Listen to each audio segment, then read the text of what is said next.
Его сбивали. Он падал за линией фронта. Выходил из окружения с пробитым легким. И все равно возвращался в небо. Вдумайтесь в эти цифры. 305 боевых вылетов.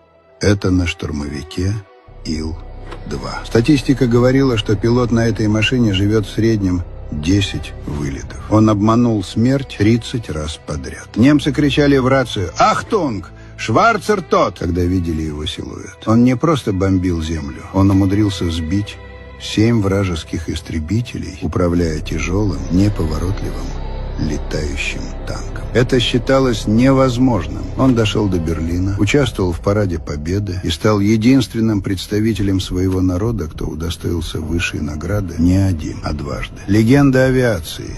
Дважды Герой Советского Союза. Непобедимый летучий казах Талгат Бигельдинов.